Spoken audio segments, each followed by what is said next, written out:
The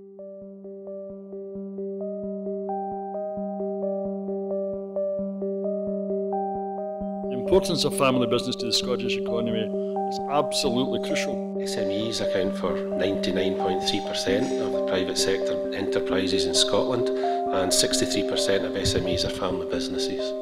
Too many SMEs and family businesses fail because of failed business succession.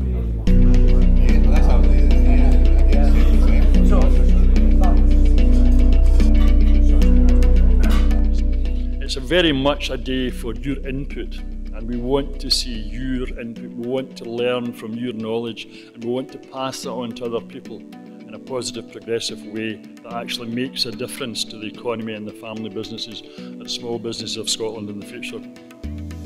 Today is important because it raises the profile, and that's essential.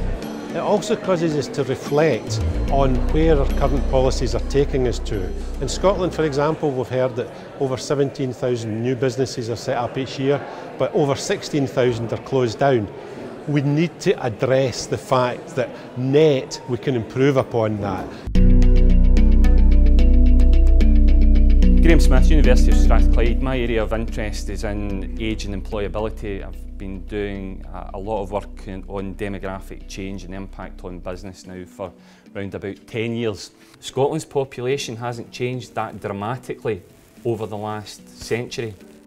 Business owners, entrepreneurs are getting older. This is some European data that we've been involved in, but around about a third of European business owners providing 2.8 million jobs will retire. So where do natural successors come from if we're not having the families, or family structures are reducing?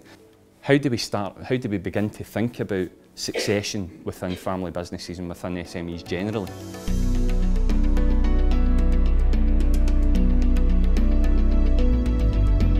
It's really putting this issue on a public platform. It's raising awareness of the importance that we shouldn't just focus on start-up and growth, but succession, particularly given the context that we have just received in terms of the demographics of Scotland. It's really important to sustain Scottish businesses.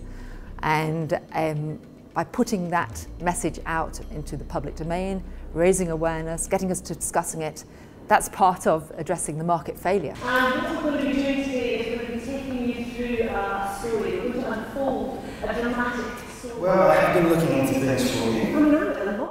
As actors, they were very good because you bought into them.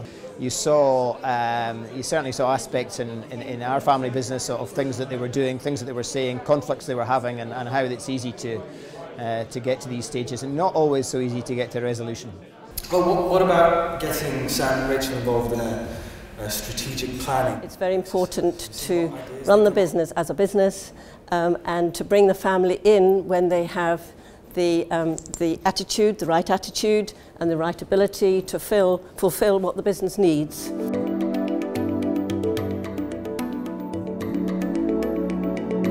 One of the things that we don't have in the UK and in Scotland is a very clear sense of exactly how many family businesses there are. So a simple box return on your VAT return, a box ticking exercise saying, do you identify yourself as a family business, yes or no, would then allow academics, statisticians and policymakers to understand exactly how many family businesses there are, and then we can get a much better sense of what is required, where they're located, whether it's a regional discussion, whether it's a national discussion, whether it's a micro level discussion, and all of those things would help us understand what family businesses are in Scotland, what they look like, where they're located, and crucially, what importance they are to the Scottish economy. I think it's fabulous that people are talking about it, it's on the agenda. It's interesting to hear that some people don't understand it at all, and there's advisors in the room saying, oh, we don't need to do that. Well, we do.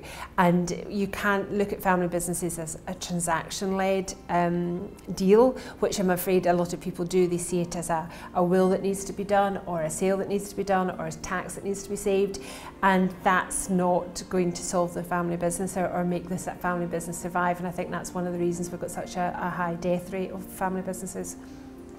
Behind every business problem, there's a family drama. And it's appropriate that we have a drama today to explain that, because it is like a drama. He then went on to say that unless you really understand what that family drama is, what the problems are within that family side. And if you don't understand what it is and you don't sort the family problem, you will never sort the business problems. The biggest lesson I think that I've learned is that no matter how expert I might be in my technical area of the law, if I don't take the time to understand the family business that I'm working with, I'm not doing my job right. We have a prize on this. I genuinely believe we could be the best in the world at supporting and nurturing and maximising the potential of our family businesses and to reduce the failure rate among them. And that would not only be this massive gain, as Graham says, £1 billion a year, whatever the number is, it's massive, we know that. In tax revenue alone, and all the stopping of the tragic failings in communities and families and in individuals. But more than that, every other country's got these problems. And if we've got the best universities at training and educating them, if we've got the best reputation at doing it, they will come to us and pay good money to make their families secure, their families safe, their families flourish. So this isn't just probably the biggest economic challenge I think we've got as a country. This is also the massively big opportunity that we can, and something that we could be really, really proud of.